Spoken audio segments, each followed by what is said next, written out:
Hi friends, ಈಗ ದಕ್ಷಿಣ ಕನ್ನಡ ಜಿಲ್ಲೆಯಲ್ಲಿ ನಡೆಯುತ್ತಿರುವಂತಹ ಘಟನೆಯನ್ನು ನೋಡಿ ತುಂಬ ಬೇಸರ ಆಯಿತು.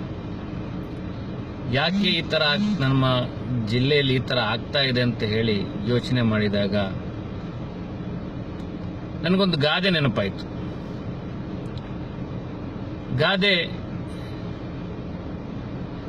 ಒಂದು ಊರಲ್ಲಿ ಒಂದು ವಿಷ ಜಂತು ಇತ್ತು, ವಿಷ ಸರ್ಪ ಅಂತ ಹೇಳ್ಬೋದು. ಈ ವಿಷ ಸರ್ಪ ಊರಿನ ಜನರ ನೆಮ್ಮದಿಯನ್ನೇ ಕೆಡಿಸಿತ್ತು, ನಿದ್ದೆಯನ್ನೇ ಕೆಡಿಸಿತ್ತು. ಯಾರು ತಮ್ಮ ತಮ್ಮ ಕೆಲಸಗಳಿಗೆ ಹೋಗುವಂತಿಲ್ಲ, ಮನೆಯಲ್ಲಿ ನಿದ್ದೆ ಮಾಡುವಂತಿಲ್ಲ.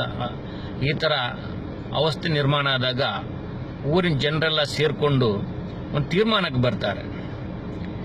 ಈ ವಿಷಜಂತುಗೆ ಒಂದು ಪರಿಣಾಮವನ್ನು ಯಾರಪ್ಪ ತೋರಿಸ್ತಾರೆ, ಇದಕ್ಕೆ ಒಂದು ಗತಿ ಕಾಣಿಸೋರು ಯಾರು ಅಂತ ಎಲ್ಲರೂ ಊರವ್ರ ಜೊತೆ ಸೇರಿ ಚರ್ಚಿಸುವಾಗ ಆಗ ಒಬ್ಬ ಹೇಳ್ತಾನೆ, ನೀವೇನು ಹೆದರ್ಕೋಬೇಡಿ, ನಾನು ನೋಡ್ಕೋತೀನಿ, ಅದನ್ನು ದೊಣ್ಣೆ ನನ್ನ ಕೈ ಕೊಡಿ ಅಂತ ಹೇಳ್ತಾನೆ. ಆ ಊರಿನ ಜನರೆಲ್ಲ ಖುಷಿ ಆಗ್ತದೆ. ಆದರೆ ನಮ್ಮ ಊರಲ್ಲಿ ಒಬ್ಬ ನಾಯಕ ಇದ್ದಾನಂತ ಹೇಳಿ ಅವನಿಗೆಲ್ಲ ಜೈಕಾರ ಕೂಕೊಂಡು ಆ ದೊಣ್ಣೆಯನ್ನು ಇವನ ಕೈ ಕೊಡ್ತಾರೆ. ಈ ದೊಣ್ಣೆ ಕೈ ಸಿಕ್ಕಿದ ಮೇಲೆ ಇವನು ಹೇಳ್ತಾನೆ, ಇನ್ನೇನು ಯೋಚನೆ ಮಾಡಬೇಡಿ, ನೀವು ಆರಾಮವಾಗಿ ನಿದ್ದೆ ಮಾಡಿ, ಇನ್ನು ಯಾವುದೇ ಸಮಸ್ಯೆ ಉಂಟಾಗಲ್ಲ, ನಾನು ನೋಡ್ಕೋತೀನಿ ಅಂತ ಹೇಳಿ ಹೇಳ್ತಾನೆ. ಎಲ್ಲರೂ ಖುಷಿಪಟ್ಟು ಇವನಿಗೆ ಕೈ ಮುಗಿದುಕೊಂಡು ಅವರವರ ಮನೆಗೆ ಹೋಗಿ ಅವರವರ ಕೆಲಸ ನೋಡ್ತಾರೆ. ಒಂದು 2 ದಿವಸ ಈ ಥರ ನೆಮ್ಮದಿಯಾಗಿರ್ತಾರೆ. ತಿರ್ಗಾ ಈ ಥರ ಈ ವಿಷ ಜಂತುವಿನ ಕಾಟ ಜೋರಾಯಿತು. ಅರೆ, ನಮ್ಮ ದೊಣ್ಣೆ ನಾಯಕ ಎಲ್ಲಿ ಹೋದ, ಯಾಕೆ ತಿರ್ಗಾ ಸ್ಟಾರ್ಟ್ ಆಯಿತು?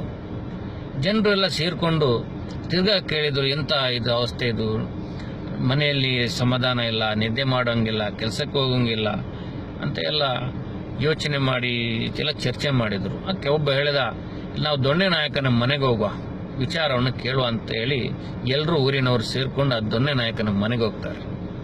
ಆ ಮನೆಗೂ ಹೋದಾಗಲೇ ಇವರಿಗೆ ನಿಜ ಅಂಶ ಗೊತ್ತಾದದ್ದು. ಯಾಕೆಂತ ಹೇಳಿದರೆ ಅಲ್ಲಿ ಹಾವಾಡಿಗನೂ ಇದ್ದ, ದೊಣ್ಣೆನಿತ್ತು, ನಾಯಕನೂ ಇದ್ದ. ಆಗಲೇ ಊರಿನವರಿಗೆ ಗೊತ್ತಾಗಿದ್ದು, ಅಯ್ಯೋ ದೇವರೇ, ಈ ವಿಷಜಂತುವನ್ನು ಬಿಡುವವನು ಇವನೇ, ಕೊಲ್ತೀನವನು ಇವನೇ. ಅರೆ, ಇಂಥವನನ್ನು ಊರಲ್ಲಿ ಇಟ್ಟರೆ ಇನ್ನು ನಮಗೆ ನೆಮ್ಮದಿಯಲ್ಲಿ ಜೀವಿಸ್ಲಿಕ್ಕೆ ಸಾಧ್ಯ ಇಲ್ಲ ಅಂತೇಳಿ ಊರಿನ ಜನರು ಎಲ್ಲ ಸೇರಿಕೊಂಡು ಅವನಿಗೊಂದು ಗತಿ ಕಾಣಿಸ್ತಾರೆ. ಆಮೇಲೆ ಆ ಊರಿನಲ್ಲಿ ಯಾವುದೇ ಸಮಸ್ಯೆ ಇಲ್ಲದೆ ಜನರು ಆರಾಮವಾಗಿ ಅವರ ಜೀವನವನ್ನು ನಡೆಸ್ತಾ ಇದ್ರು. ಇದೊಂದು ಕಾಲ್ಪನಿಕ ಕತೆ. ಆದರೆ ಈ ಕತೆ ನಿಜವಾಗಿಯೂ ನಮ್ಮ ದಕ್ಷಿಣ ಕನ್ನಡ ಜಿಲ್ಲೆಗೆ ಅನ್ವಯ ಆಗ್ತದೆ. ನೋಡಿ, ನಮ್ಮ ದಕ್ಷಿಣ ಕನ್ನಡ ಜಿಲ್ಲೆಯಲ್ಲಿ ವಿಷಜಂತು ಇದೆ, ಅದನ್ನು ಓಡಿಸ್ತೀನಿ ಅಂತ ಹೇಳುವ ದೊಣ್ಣೆ ನಾಯಕರು ಇದ್ದಾರೆ, ಇದನ್ನು ನಂಬಿಕೊಂಡಿರುವ ಅಮಾಯಕರು ಇದ್ದಾರೆ. ನೋಡಿ, ನಾವು ಎಷ್ಟೊತ್ತಿಗೆ ನಮಗೆ ಬುದ್ಧಿ ಬರುವುದಿಲ್ವೋ ಅಷ್ಟೊತ್ತಿಗೆ ಈ ಸಮಸ್ಯೆ ನಡೆಯುತ್ತಲೇ ಇರ್ತದೆ. ಈ ಗಲಾಟೆ ಮಾಡುವವರಿಗೂ ಗೊತ್ತಿಲ್ಲ ನಾವು ಯಾಕಾಗಿ ಮಾಡ್ತೀವಿ, ಈ ಪೆಟ್ಟು ತಿನ್ನುವವನಿಗೂ ಗೊತ್ತಿಲ್ಲ, ಪೆಟ್ಟು ಹೊಡೆಯುವವನಿಗೂ ಗೊತ್ತಿಲ್ಲ. ಬರೀ ಇದರಲ್ಲಿ 4-5 ಜನರಿಗೆ ಬಿಟ್ಟು ಬೇರೆ ಯಾರಿಗೂ ಲಾಭ ಇಲ್ಲ. ಆದರೆ ಜನರು ತಿಳ್ಕೊಳ್ಳೋದಿಲ್ಲ. ಇದು ಜನರಿಗೆ ನೋಡಿ, ನೀವು ದೊಣ್ಣೆಯನ್ನು ಅವ್ರ ಕೈಯಲ್ಲಿ ಕೊಟ್ಟಿದ್ದಾರೆ, ಅವರ ದೊಣ್ಣೆ ಬೀಸ್ತಾನೆ ಇದ್ದಾರೆ, ನೀವು ಅದನ್ನು ಅನುಭವಿಸ್ತಾ ತಿಂತಾನೆ ಇರ್ತೀರಿ.